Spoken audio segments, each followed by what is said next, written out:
Good evening, good morning, everyone.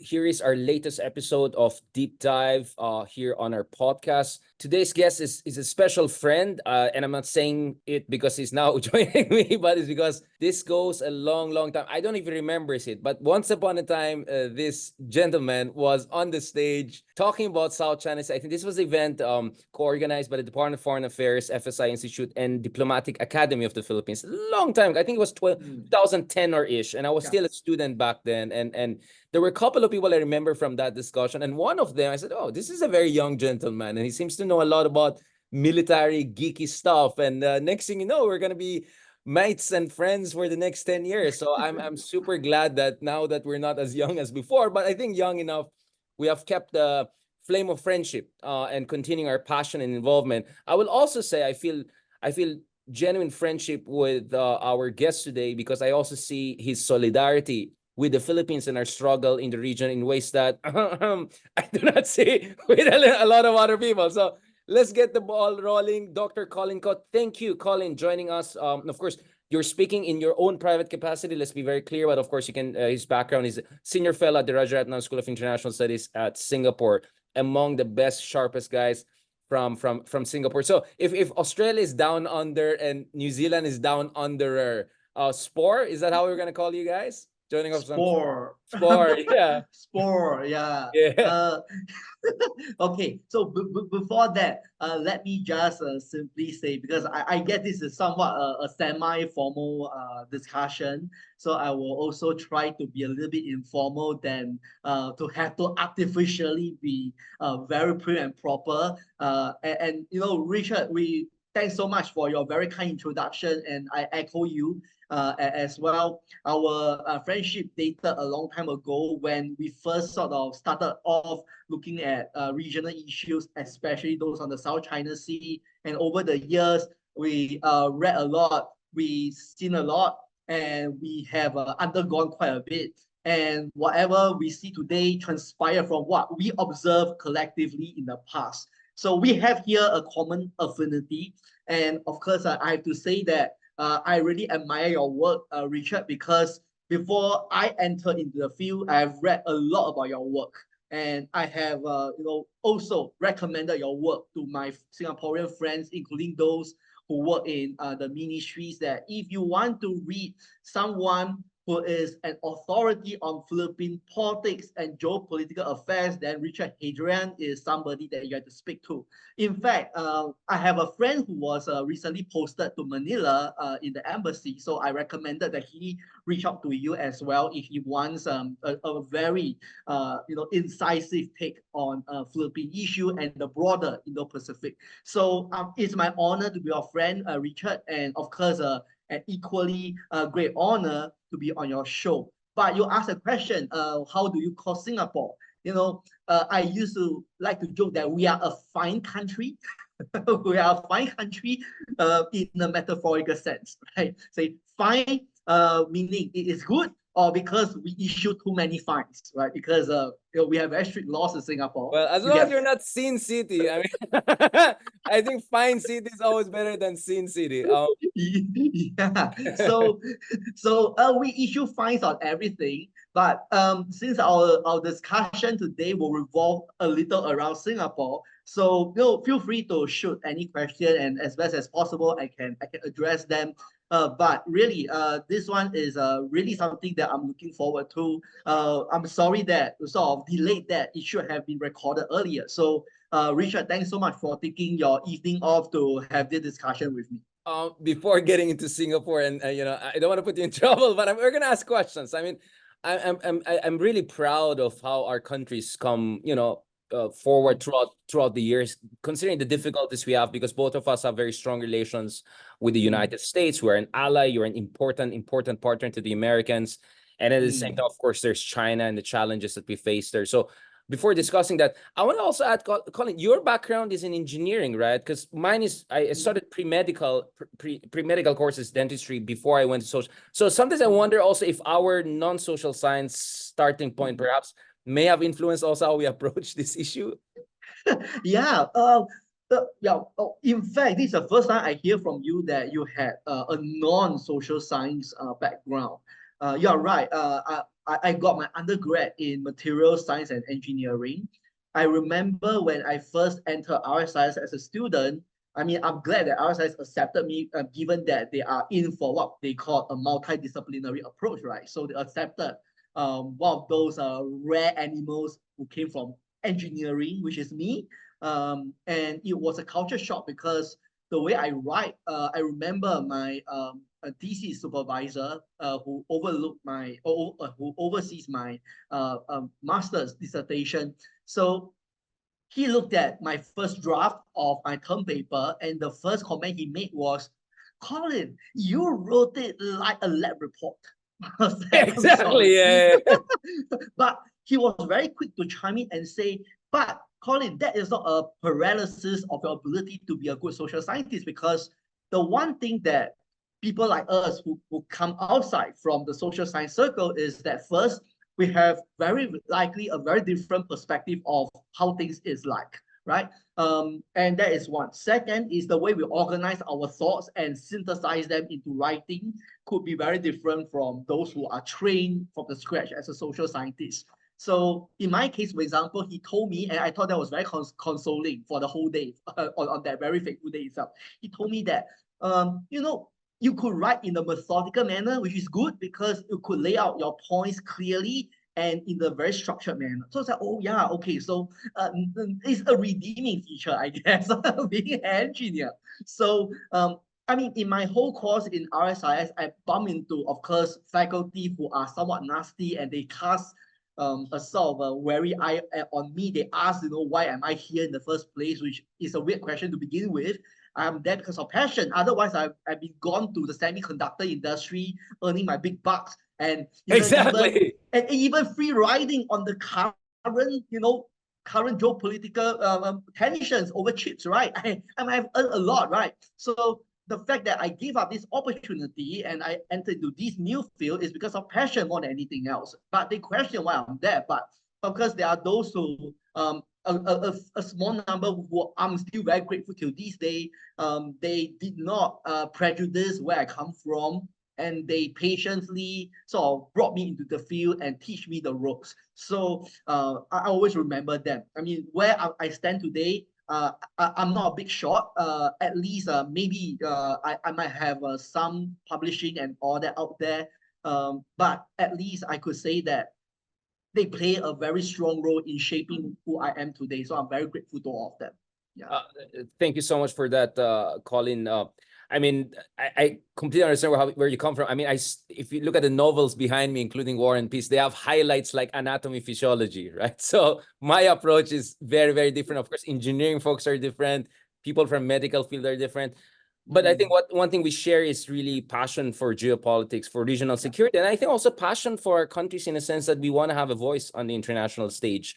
Yeah. Colin, let's talk about Singapore.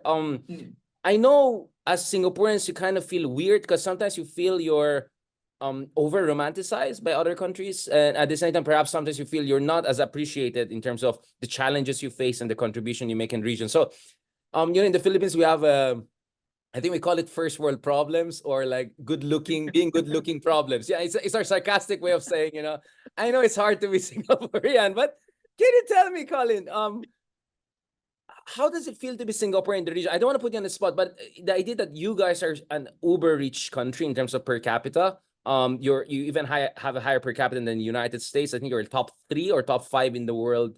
Well, thankfully, your neighbors are increasingly upper middle income. It's not like we're a bunch of banana republics, but in a way, you are in kind of a unique position. So how do you make sure you keep, I don't know, humble and not pontificate and all of that, considering how much ahead you are of everyone else, and everyone is, I call it Singapore envy. Like it used to be in the Philippines. Of course, I'm sure this is the case in Indonesia. Well, Thai people don't like you, but in Indonesia, everyone talks about.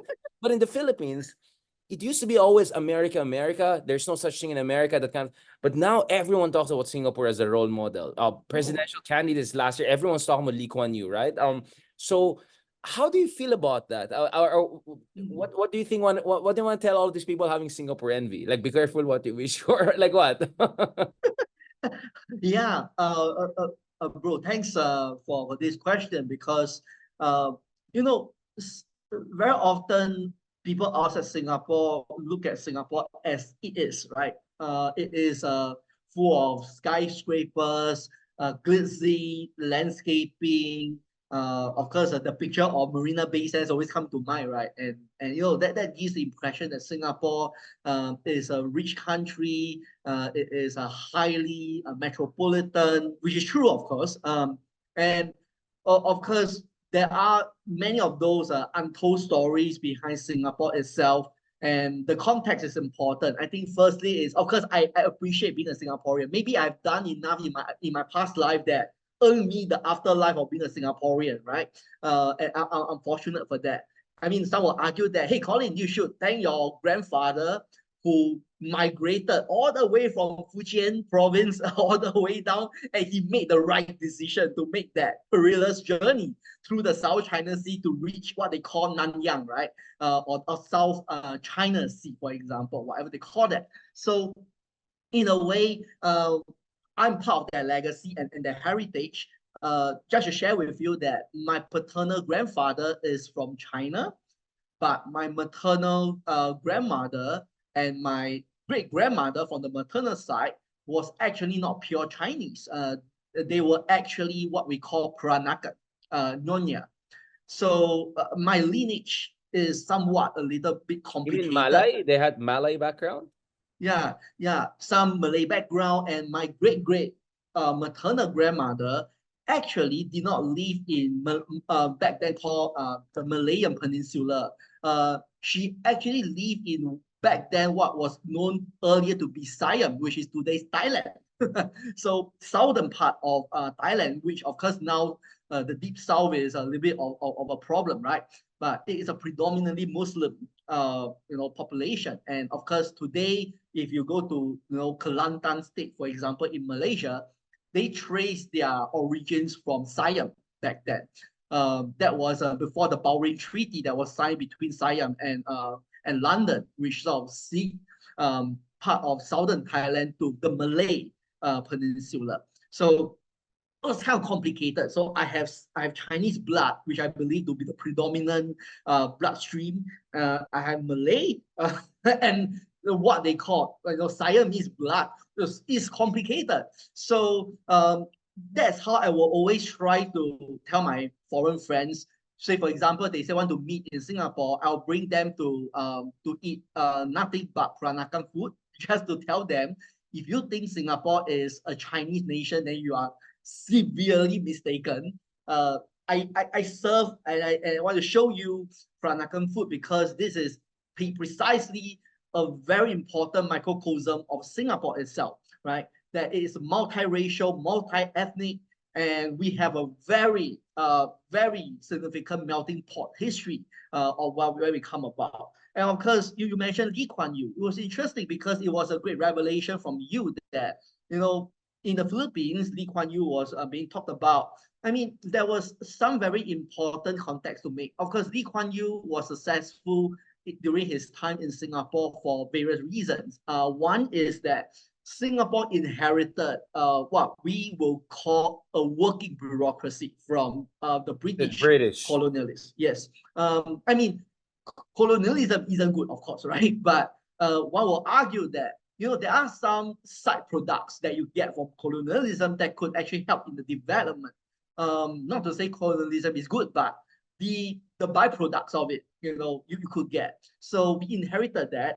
There was a working bureaucracy. So whenever there was this narrative that, oh, Singapore used to be a fishing village, yeah, maybe during Sang Nila's Utama's time, but during the time Exactly. when Like it's a mosquito infested, blah, blah, blah. But like, no, you were already called the Gibraltar of Asia by Second World War. You were quite a developed place, right? Pretty yeah, sophisticated, pretty important to Britain.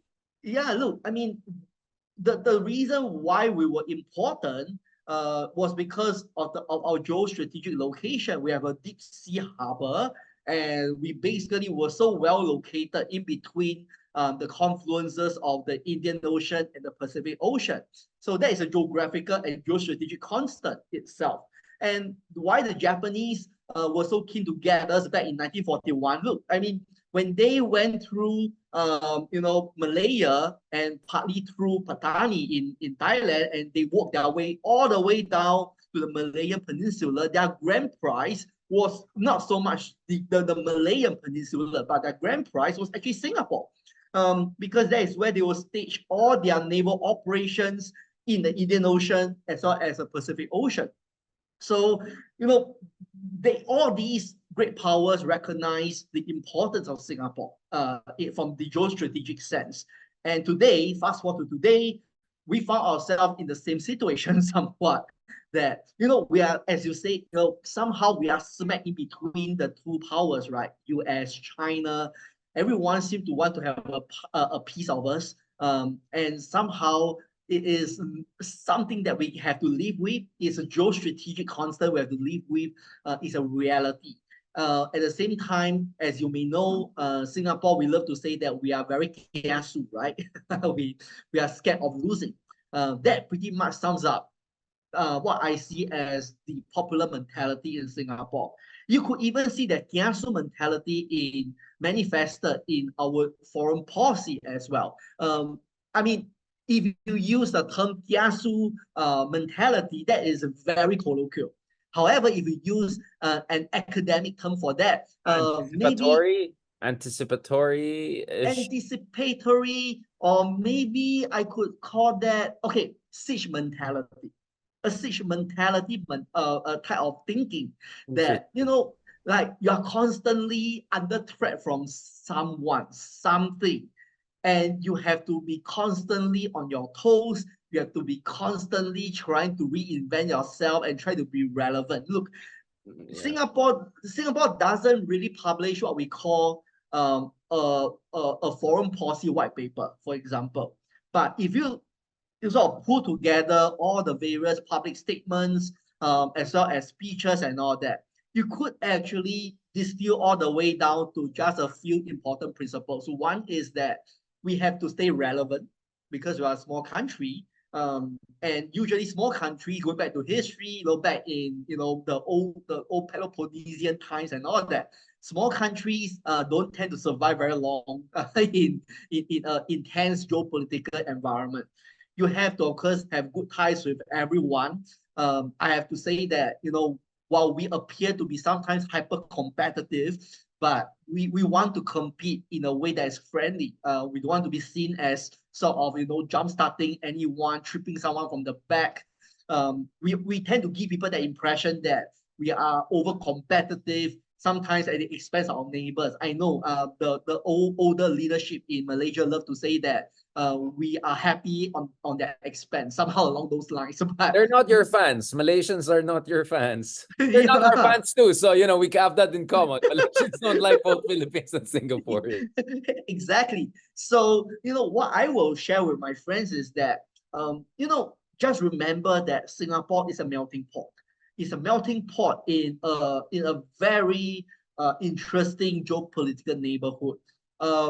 Because of the fact we are a melting pot, I have to say, and this is my last rejoinder to that, is that because we are a melting pot, we are very conscious about our social fabric.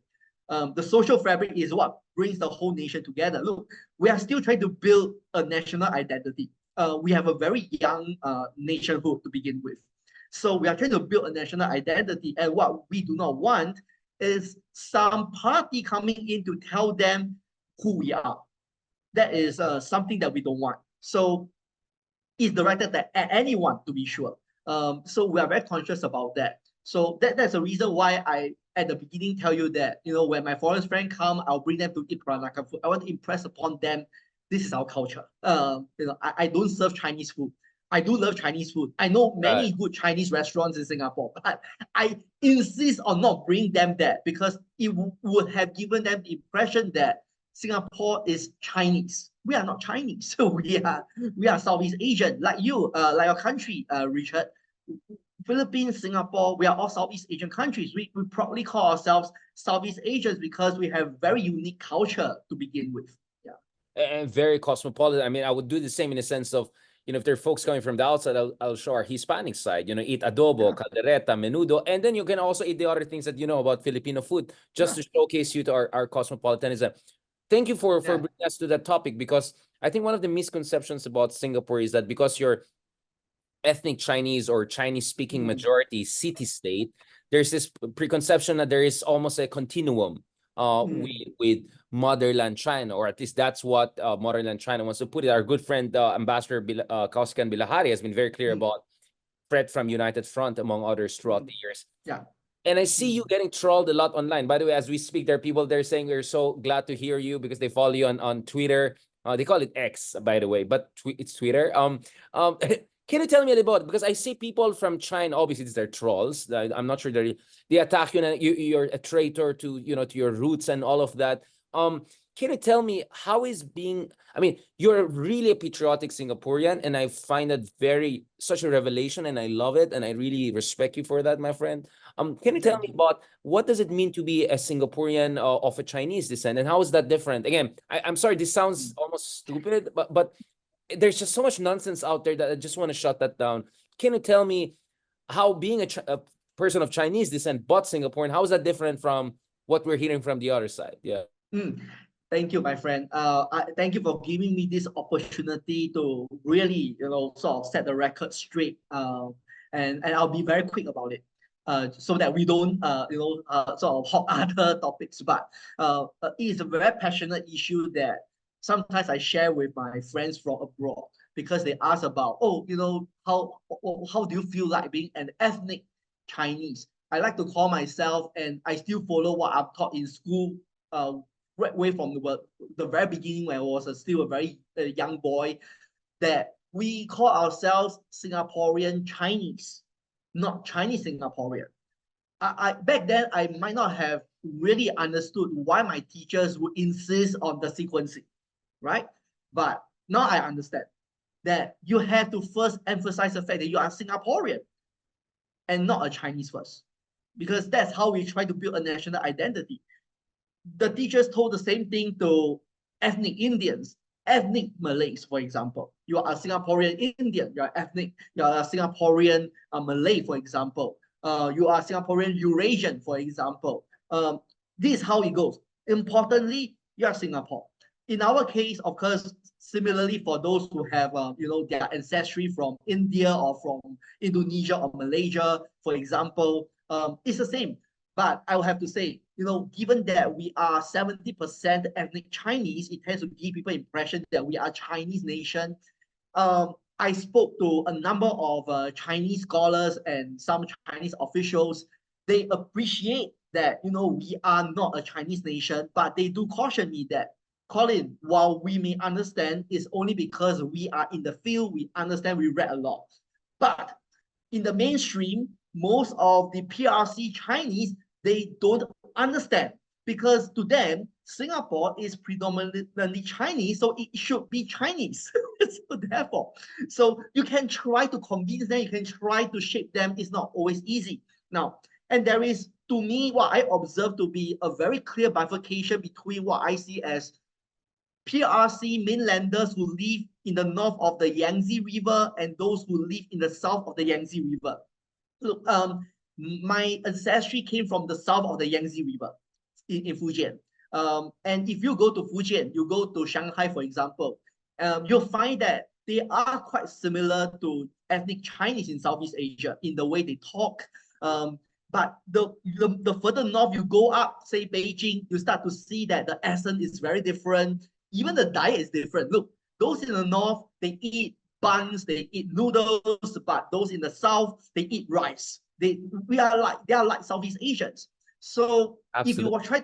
if you try to convince those who live, say, along the southern coastal provinces of China, probably they will have a better appreciation of Southeast Asia. But if you try to talk to people in Beijing, for example, they don't understand. To them, it's like, no, you are Chinese because everyone talks Chinese, right? So, and you have your ancestors who come from China, so you should be Chinese. So I get that question. And again, you rightly point out that I got trolled every now and then. I mean, I receive my fair share of I bashing see that, my friend. from people. Yeah, thanks so much. Thanks for raising that. There are those who say, you should be, your grandfather will be ashamed of you. You know, you are a traitor to your Chinese ancestry, whatever. You know, they use all sorts of languages. I was somewhat affected initially, but I came to realize that, you know, there's nothing else to attack me. I mean, if you have facts and, you know, actual content to debate with me about, you wouldn't have gone to the extent of attacking my ancestry, right? And I tried to make a joke out of it. So I remember I replied one of those comments to say, oh, you saw my grandfather? My grandfather passed away during the Civil War. If you see him, please send my regards to him then. Like, seriously, why bring my grandfather inside? He passed away so long ago, right? Exactly. And I even had to say, if my grandfather is still alive today, maybe he will understand what I'm doing. Because all I Exactly. know is, for me as a Singaporean who is educated in the system, all I know and what I identify is that there is a difference between your nation, your nationality, and your ethnicity.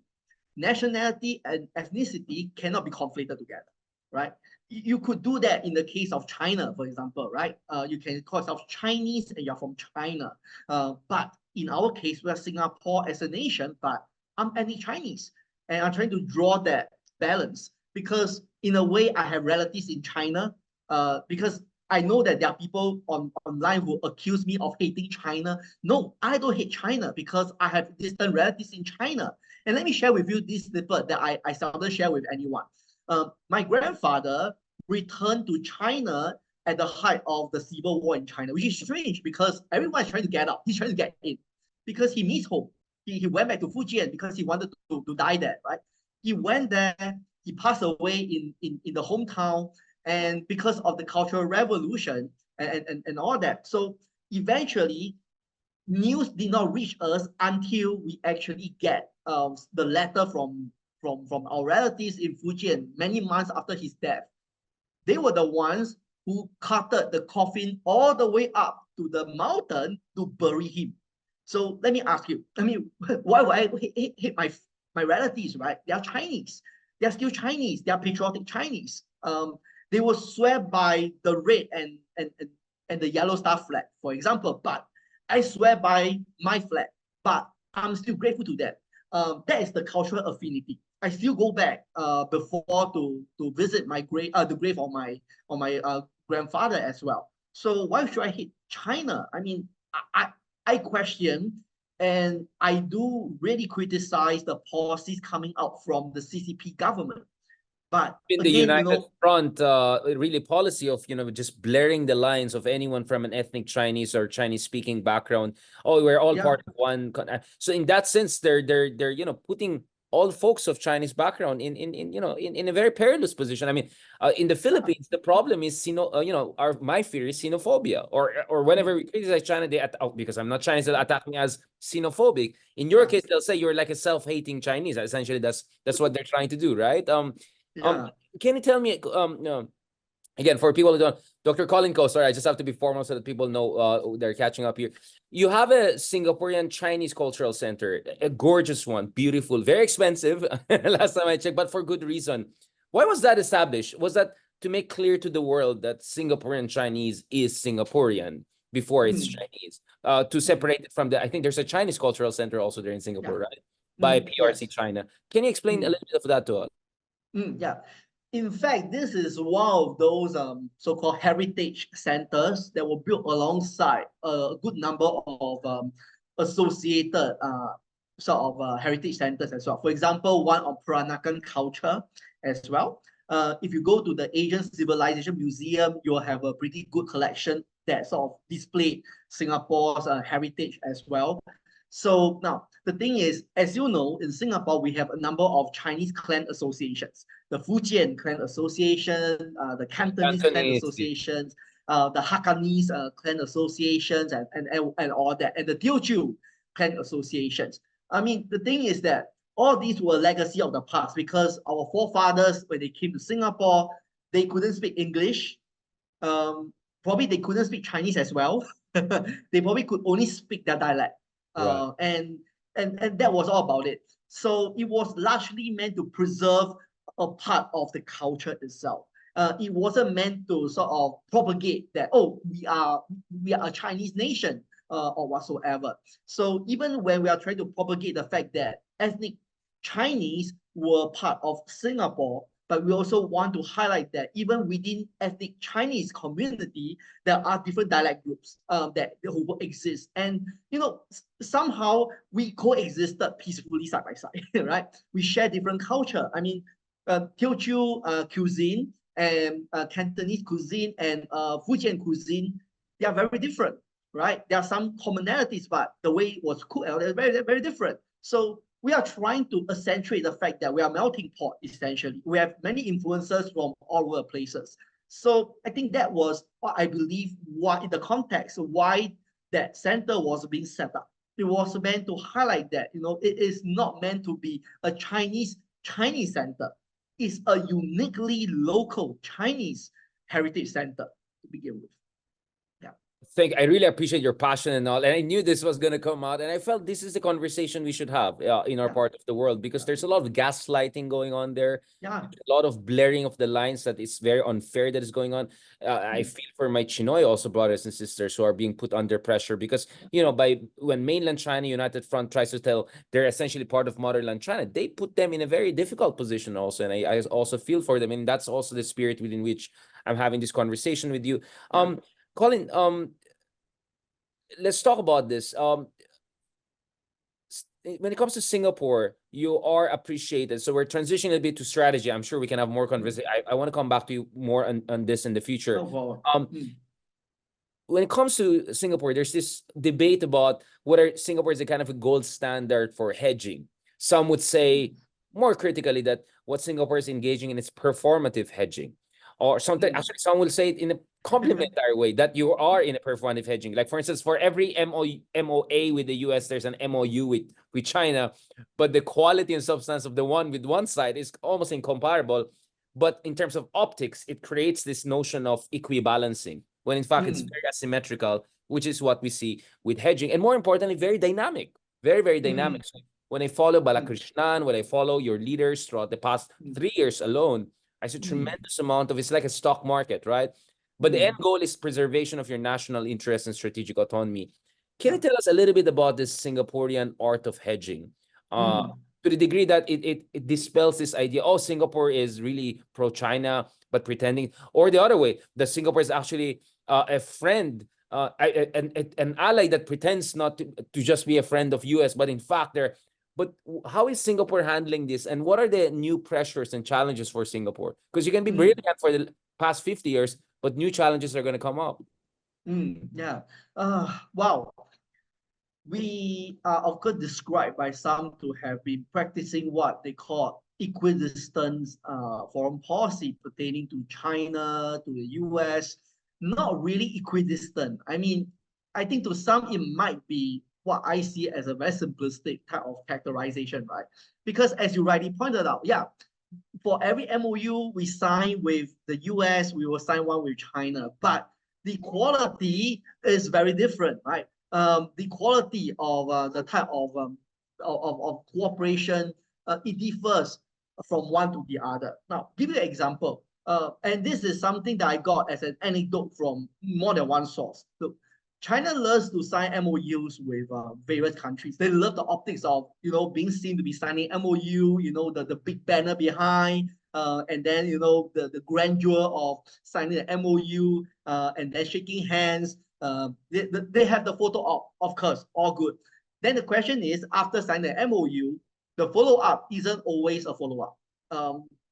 If there's any follow-up at all, then we will be lucky that they will follow through. So they're also performative. So it's also they're also performative. Yeah. Exactly. You're right. I mean, you picked up. So for China, it does appear that much of it they love and they seem to emphasize more on the performative part. For example, look, for both of us look at the South China Sea. You remember some years ago when China talked about the early harvest cooperative initiative, and they come with a laundry list of all these initiatives in point forms. All those sound very good, but again, it is performative to me because I wonder whether they paid true attention to whether any of these initiatives could actually work. right? So they love the idea of putting out proposals. I mean, look at what the Chinese leaders have been doing these days. They love to propose 4 points, 5 points, and whatever points. And the thing is that all these are very general, very generic issues that they raise, but there is no meat at all. There's no substance at all. More sizzle So than steak. More sizzle than yeah, yeah, exactly. So to me, that largely characterizes the way China approaches signing on to MOUs and all that. You do question whether they are always very serious in trying to follow up on things anyway. So on that, yeah, you see, look, we try to maintain close ties with both, right? But again, as you rightly pointed out, the texture of those relationships differs a lot. For example, we love to sometimes, and again, is in fact a very misleading kind of narrative that some of the scholars are trying to put forward is that, oh, we are closer to China economically and we are closer to the US in security realm. I mean, that kind of artificial very lazy. division, right? It's an artificial division. It is artificial. This bifurcation is artificial because, look, the US is in fact one of the biggest investors in Singapore. In fact, some argue it's the biggest investor. Look, throughout Southeast Asia, this might be changing, but most of the US investments are found in Singapore, in Southeast Asia. That's why whenever our American friends hear this narrative that, oh, we are closer to China economy, they jump. They're like, what are you talking about?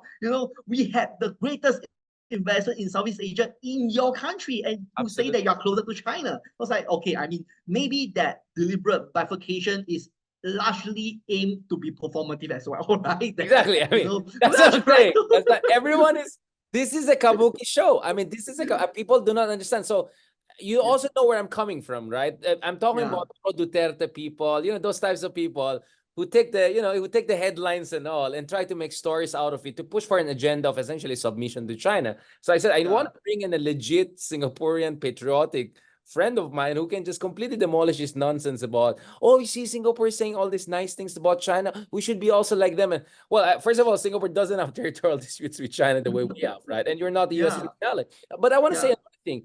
You're absolutely right. I think the US FDI stock in your country is what? In excess of $300 billion. I've seen bigger numbers. But also your military equipment. I mean, you have F-35 fighters. I think the B variant, which can go vertically. So you have the best state-of-the-art American weapon systems by far. I even heard my Japanese friends from Japan Self-Defense Forces saying, my goodness, Singapore is, okay, maybe you disagree, but for them, you guys are so good that you may give even the Japanese some sort of a good challenge or run for their money. Can you also enlighten our friends about that? Because here in the Philippines, my contention here is the problem in the Philippine-US alliance is both sides took each other for granted, in a sense that Americans always had more important countries to deal with, including your country, for good reasons.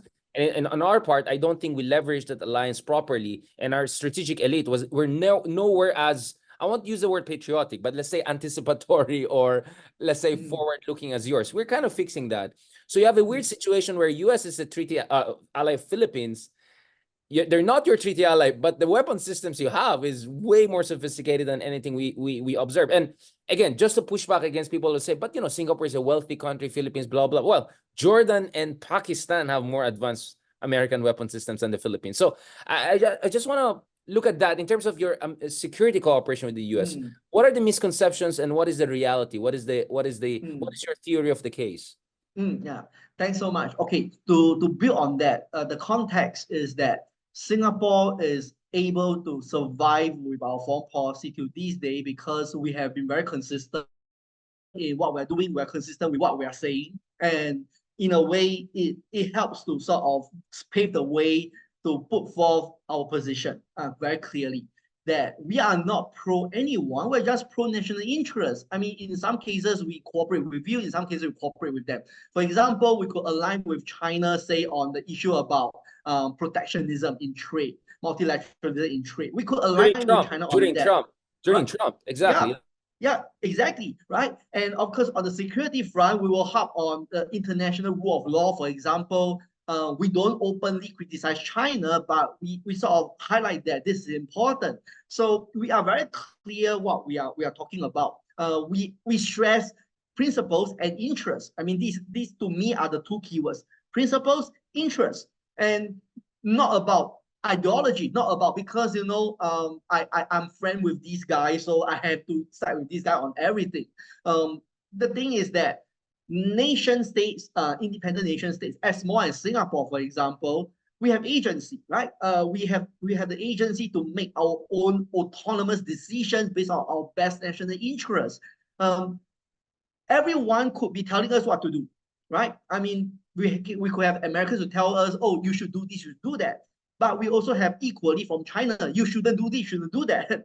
End of the day, we take in all these suggestions and we make our best executive decision on what is best for our national interest. So on that front, I have to say, Richard, your country, because the Philippines has an abiding, long-standing treaty alliance with the US. So in a way, it creates a lot more complexities for you because Exactly. So we cannot photocopy or replicate you directly. It's a more complex picture.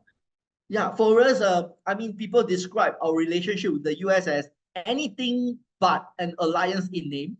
But the thing is that a friend that acts like an ally or something like that. Yeah, something like that. But you see, we understand that if you are a treaty ally, it comes along with the traditional obligations for collective defense, right?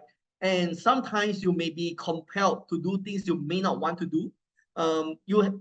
You may not be forced by the other party to do what you want to do, but there will be consequences, right? That you may have to entertain. So that limits your room of maneuver.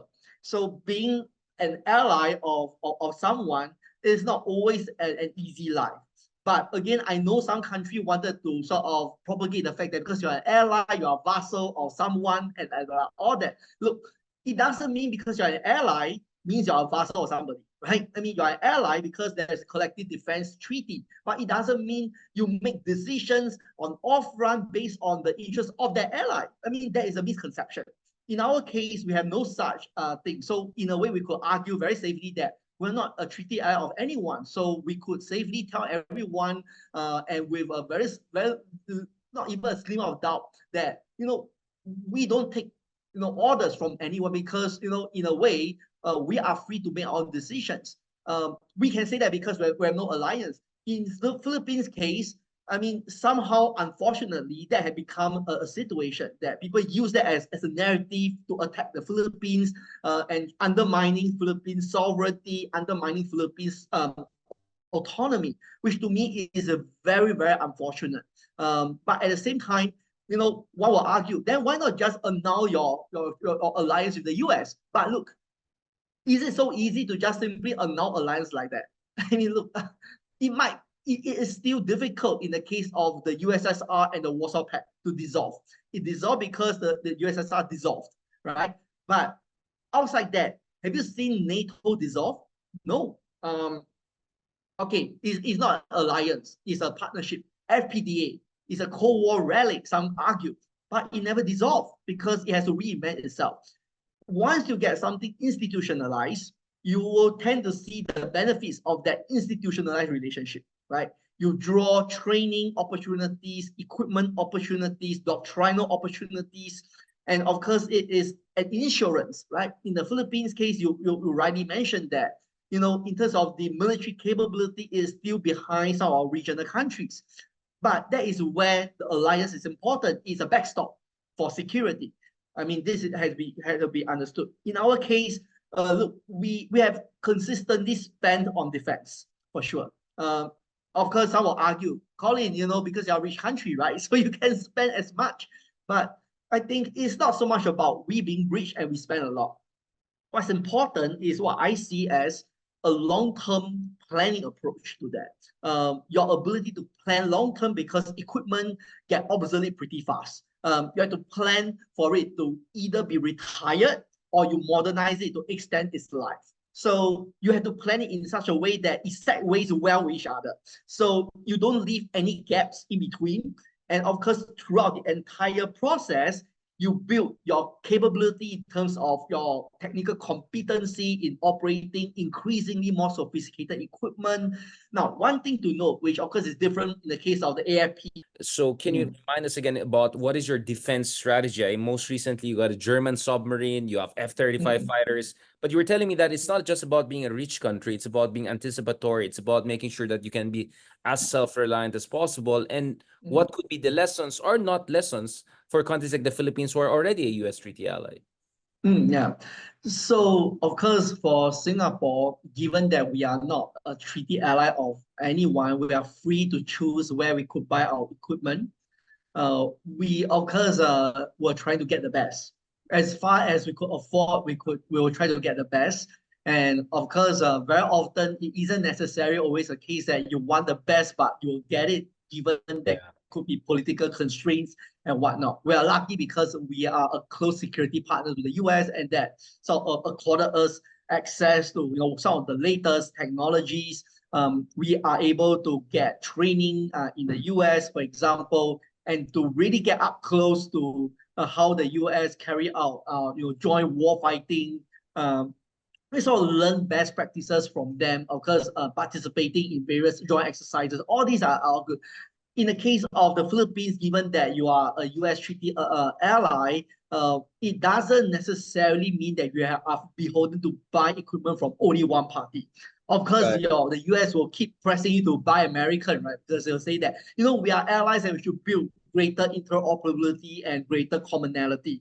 But again, what I saw in the recent times is how the AFP has tried to diversify beyond the US, getting a European kit, Israeli kit, for example, which I thought, indeed, even for Japan, for example, right? So it is very important to note that getting a diversity of sources gives you much more political freedom, and of course, it gives you more autonomy. It also accentuates your autonomy, therefore. So I think generally that direction that the Philippines is taking is correct.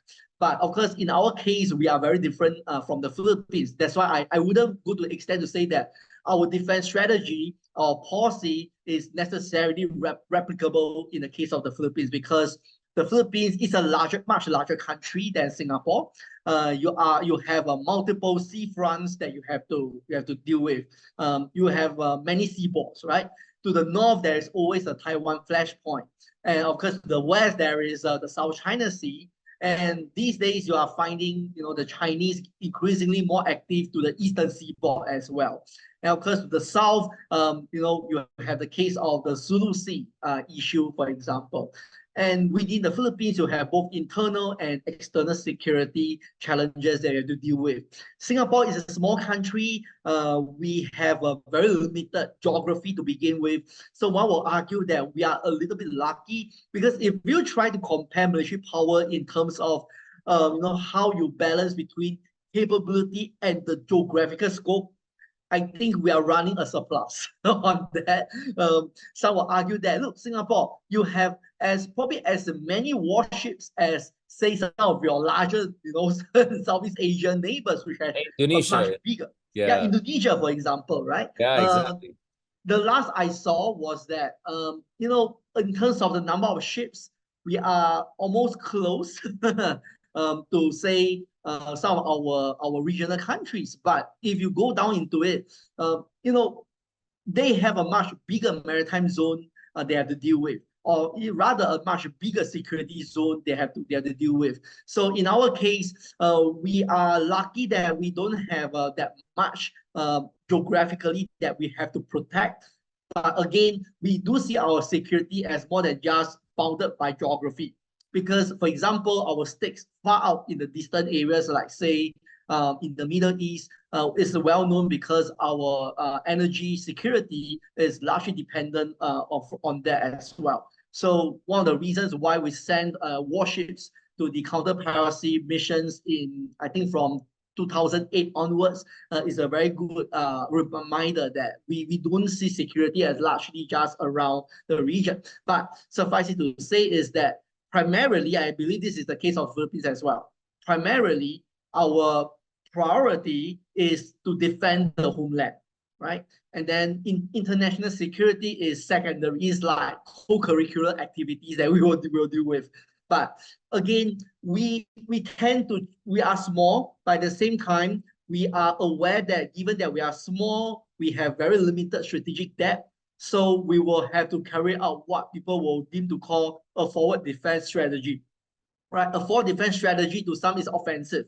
But again, we try to undertake the task of reminding and assuring our neighbors that we may have a forward defense strategy, but it is in large part because of our geostrategic condition. We have no strategic depth. You have no And cushion. Yeah, you have no yeah, cushion. we have no cushion. We have no hinterland. I mean, look, in the case of the Soviet Union, when it was attacked by Nazi Germany back then, it could trade space for time, right?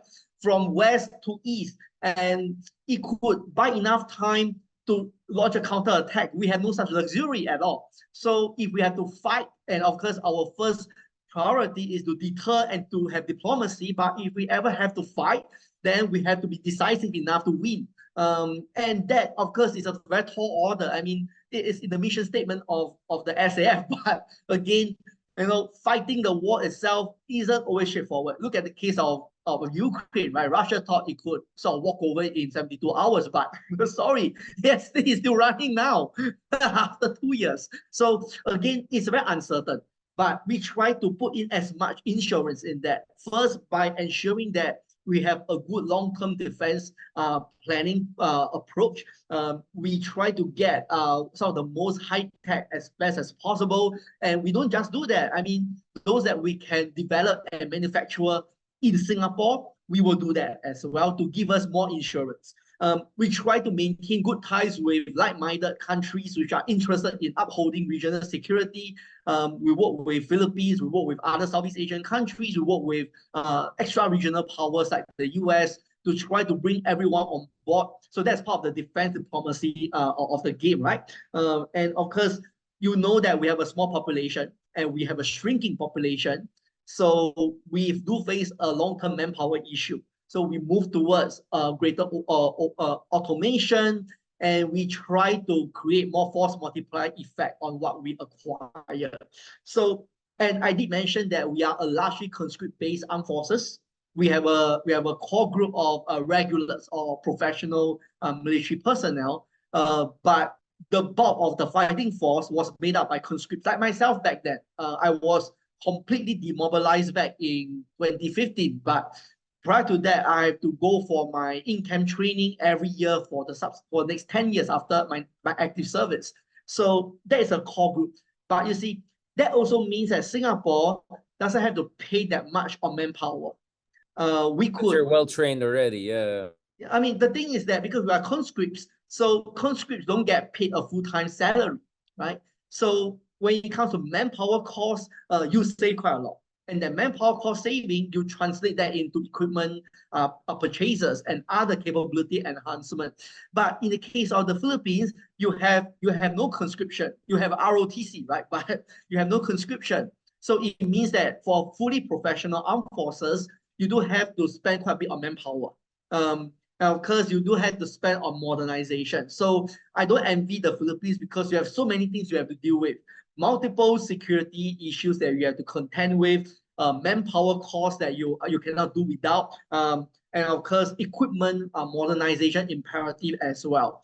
Given that much of equipment has reached block of obsolescence and you need to replace them quickly and in numbers that is appreciable enough to give you operational effect. So on our end, what I could suggest, I mean, I don't want to say advice because advice is a very strong word. So what I could suggest from the Singapore perspective is that it's important to think long term. Once you think long term and ensure that when you budget for the long term is consistent, I think in time to come, you will see the benefits from that. You start to see results. So what I see today, right, because I'm a keen watcher of the AFP, I'm very impressed by what we have seen over the past 10 years or so. The gradual transformation. I use the Philippines as a case study for my class. I showed 3 pictures. So one is a picture of the Philippine Navy back in 2010 exercising the US using World War II vintage equipment. Interesting, yeah. And then the next picture I showed was a more recent exercise in 2018 with the US Navy, this time around with a newer kit, the Hamilton class formerly from the US Coast Guard, but it's better, right? It improved. And the last picture I showed was a full-fledged frigate that came from South Korea, Right. and that fired missile. So I told my class that look at how the Philippine Navy has evolved. And with that, the Philippine Air Force, the Philippine Marine Corps, the Philippine Army, for example, how it evolved over time. Now infusing a much better equipment and of course training with more partners and gaining more experience and more exposure. So we are seeing what as an outsider, what I see as the fruit of what is done right. Since the time of the Aquino administration till now. I mean, to Duterte's credit, I mean, at least he did not disrupt the AFP modernization, right? I mean, he To the sort of carried credit of on. his defense minister and officials, I'm not sure. Yeah. I mean, That's the trick, yeah. Probably he has to acquiesce to that. I mean, after all, he could say no, right? So, end of the day, I think, I mean, while the Secretary of National Defense has a big part to play in that, but I guess Duterte, to his credit, I think he did not try to actively disrupt the whole process, which is a good thing. Because if you think about that, back then, during the time when Fidel Ramos was president, and then you go on to the time of Arroyo and the time of Estrada, it has always been a stillborn when it comes to AFP modernization, because the argument is that we have internal security, so we cannot really focus on external. So that goes AFP modernization. But since Aquino all the way till now, I think what we saw was a very consistent direction that was being undertaken. And now under the current administration, I think the direction is all the more clear. But my question, of course, is after Marcos Jr., right? The next new president, will he carry on or will she carry on the next step forward?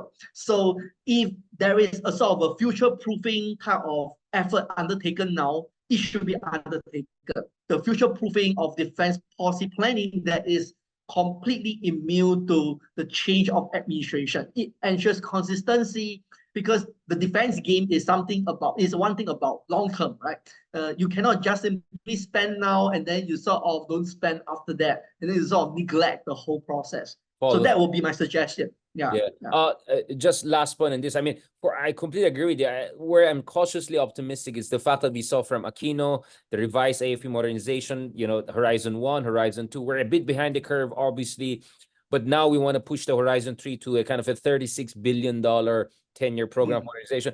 You can see that it's increasingly become bipartisan, if I can put it that way. So even if Sara Duterte were to become the president, I think she would have a hard time disrupting this without creating, unnecessary problems for herself, to put it nicely. So I think it's also about strategic culture. I talked to a lot of senior officials in this administration, including those who serve under Duterte, who seem to have a very mature and increasingly elegant understanding of things. And I think finally, I think all of my shouting is working in a sense that the term middle power is increasingly being used by officials, no longer small power. I said, we're a huge country with the same population as Mexico. We're definitely not small, right? But up the game. But last point, Dr. Collin Koh, again, for those who are joining us now, why do you think China is so aggressive towards the Philippines? And why do you think about the argument that let's just give up on the U.S. alliance and everything will be nice with China, as if the Duterte 6 years didn't happen? But what is your advice? Why do you think China is so aggressive to the Philippines?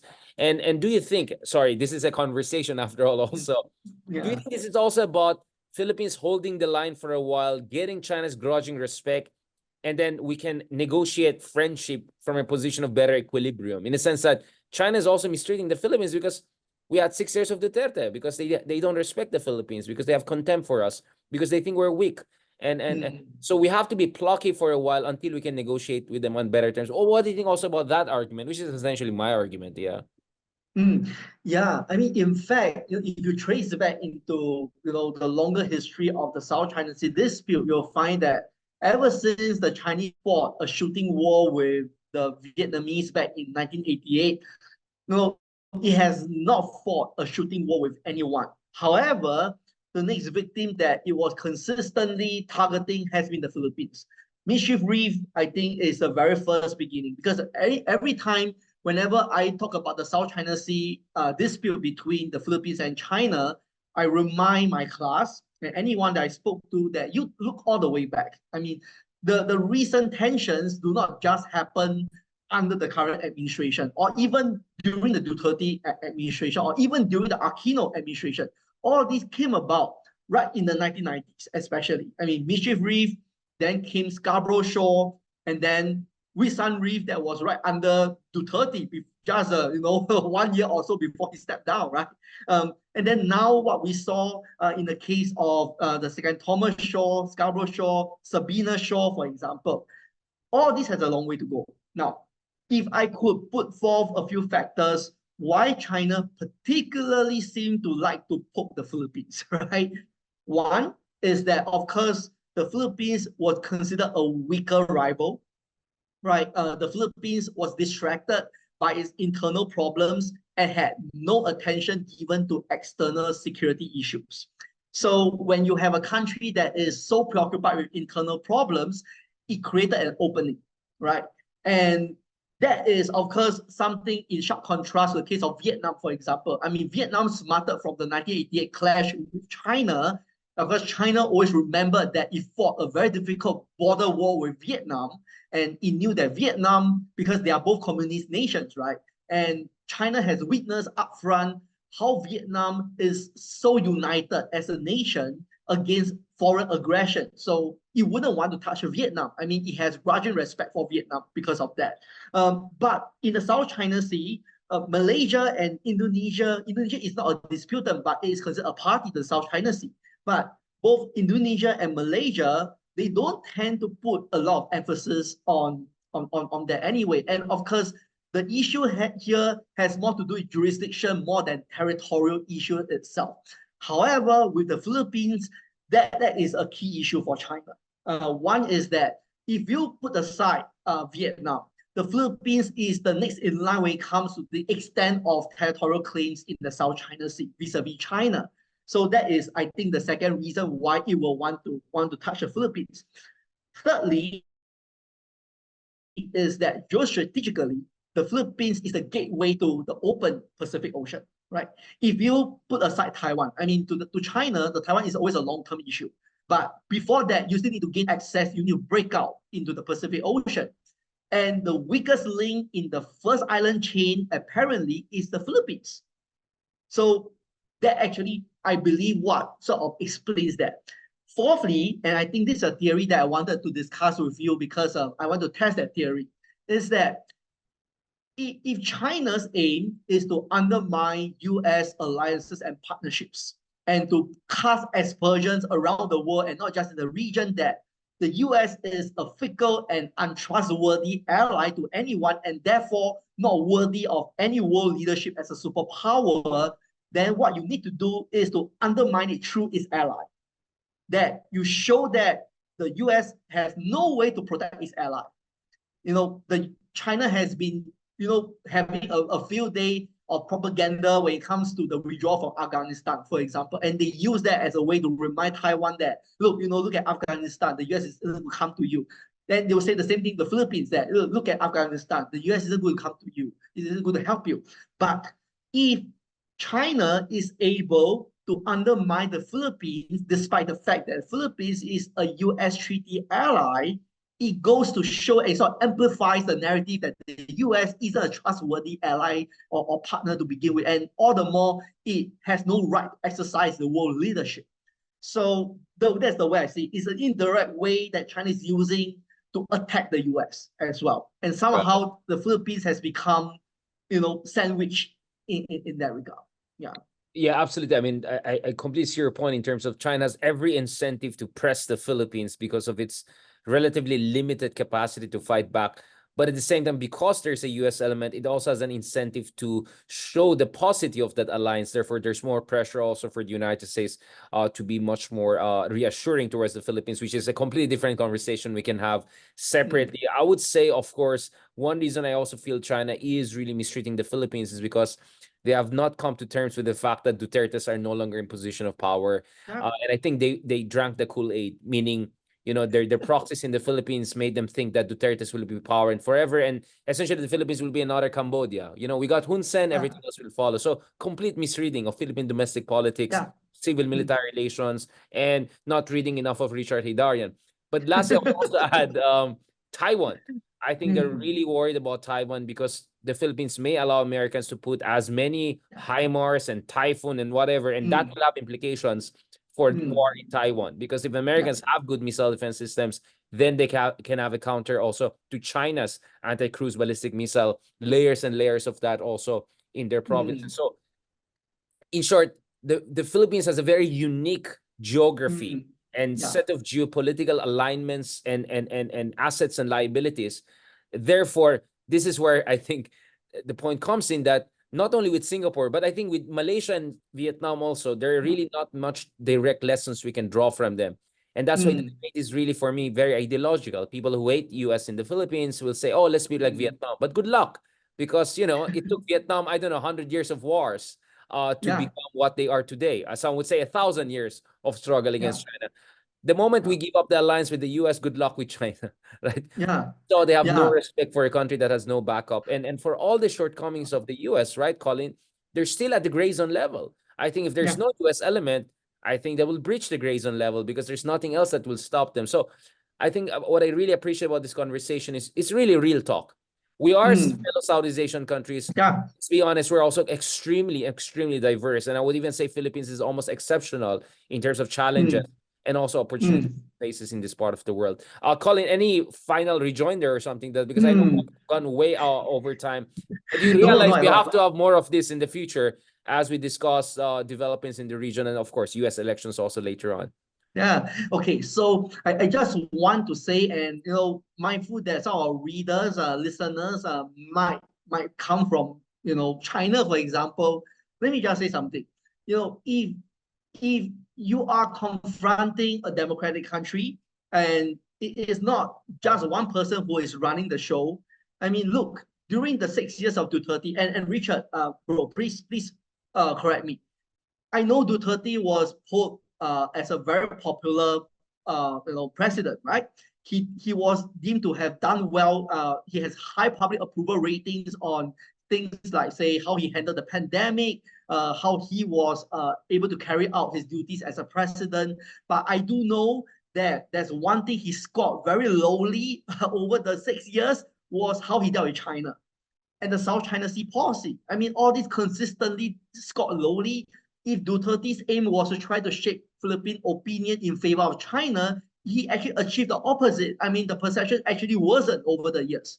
So my puzzle is that if China, and with that particular reference to the Chinese embassy in Manila, I mean, you are an embassy in Manila, you're supposed to go and reach out to the wider public and get a sense of what's going on instead of reaching out to your comfort zone, right? That, those who are pro-China and you listen only to them and you neglect the fact that over the 6 years, the posts are there so publicly for you to see that the general public isn't happy with you. And they are not happy with the way you dealt with the South China Sea issue. And you should have done something to correct that. So if China had the impression that they were welcome and whatever they are doing were approved by the Philippines, that is misleading, right?